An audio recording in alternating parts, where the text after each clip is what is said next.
جارێکی تر باس و خواسی جێبەجێکردنی مادەی 140 دەبێتە بەشێک لە کۆبوونەوەکانی نێوان لایەنە عێراقیەکان و پارتی و یەکێتیش باسی گرنگی دەکەن بۆ جێبەجێکردنی مادەکە. ئەمەش لە کاتێکدایە ماوەی 14 ساڵە ئەو دوو حزبە زۆربەی جومگە و ئەو پۆستانەی بەشی کورد بوون لە نێوان خۆیاندا دابەشیان کردووە.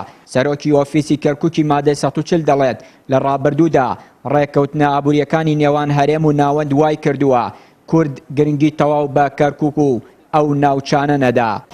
مەسەلەی مادەی 140 مەسەلەیەکە خۆت ئەڵێی 15 ساڵە کارەکرێ و هیچمان بۆ نەکردووە. بەڵێ ئەمە کەم تەرخەمی بووە لەبەرەوەی ئەولەوێت دراوەتە شتی تر مادەی 140 بۆتە خاڵێکی سێهەم و چوارەم لە نەزەڕی ئەوانە.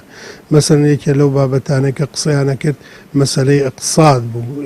اقتصادی کوردستان و هەرێمی کوردستان پێشخەن کار بۆ بەرزکردنەوەی ئاستی اقتصادی ئەوە بکەن، بەڵام لە بیریان چوو کە کەرکووک هەموو چاوگەکانە هەموو دەمارە سەرەکیەکانە بۆ بەرزکردنەوەی اقتصادی هەرێمی کوردستان ئەگەر بەهاتایە و کێشەی کەرکووکیان بەلایەکا بەخستا و چارەسەریان کردە اقتصادش بەرزە بۆ یەکلا ئەبۆ مۆزوعی اقتصاد. لەبەرەوە هەندێک مەسائل هەبوو لای ئەوان میزانێ زۆر گرنگ بوو، ئێتیمامیان بە میزانێ ئەدا بووجە ئەدا، بەڵام لە پێناوی میزانێ و بووجە دەستیان لە مۆزوعی کەرکووک هەڵگرت. ماوەی 14 ساڵە دەسەڵاتی کورد لە کەرکووک و ناوچە جێناکۆکەکان و خاوەنی ژمارەیەک پۆستی باڵا لە بەغداد نەیانتوانی مادەی 140 جێبەجێ بکەن و دۆخی کەرکووک ئاسایی بکەنەوە. بەرپرسی مەڵبەندی کەرکووکی کۆمەڵ ئیسلامیش پێی وایە وتووێژەکانی کورد لەسەر کەرکووک و مادەکانی تایبەت بەو ناوچانە لە پەراوێزی گفتوگۆکاندا بووە.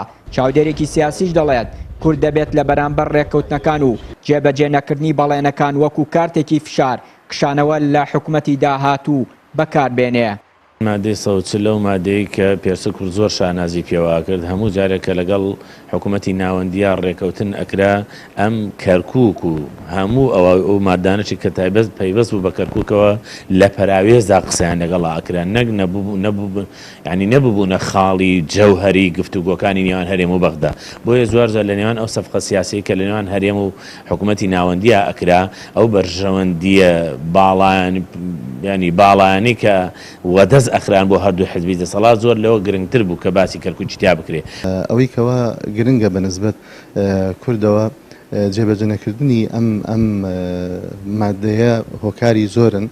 یەکێ لەوانە ئەوەیە کاتێک کە تۆ ئیکەیتە ناو پاکێجی دانوستانەکان نایبەسیتەوە بە خاڵێک کە ئەگەر هاتوو بەرامبەر کە حکوومەتی ناوەندە یاخود ئەو لایەنەیە کەوا حکوومەت پێکەیەنێ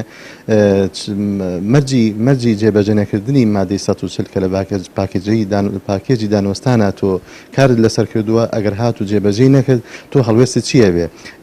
ئەبێ لەو حاڵەتەیە تۆ یەکێ لە بەندەکان بستەوە بەوە ئەگەر هاتوو ئەو حکوومەتە ئەو لایەنەی کەوا تۆ حکوومەتی لەگەڵ تەشکیل ئەەکەی حکوومەتی ئایندی عێراقی لەگەڵ تەشکیلەکەی ئەبێ یەکێ لەو خاڵانەکە مادەی 140 جێبەجێ نەکرد تۆ یەکسەر لەو ڕێکەوتنە بکشیتەوە و بەهۆی ئەوەوە حکوومەتەکە هەڵبوەشێتەوە. مادەی 140 کە مادەیەکی دەستوری و تایبەتە بە چارەسەر و ئاساییکردنەوەی دۆخی کەرکووک و ناوچە دابڕێنەراوەکانی تر، بەڵام بەهۆی لاوازی دەسەڵاتدارانی کورد لە بەغداد و بەرژەوەندی حزبی و بێبەڵێنی حکوومەتی ناوەند ئەو مادەیە جێبەجێ نەکراوە. هەموو جارێکیش لە بەرامبەر جێبەجێکردنی ئەو مادەیە ڕێکەوتنی سیاسی ئەنجام دەدرێت و دواتر فەرامۆش دەکرێت.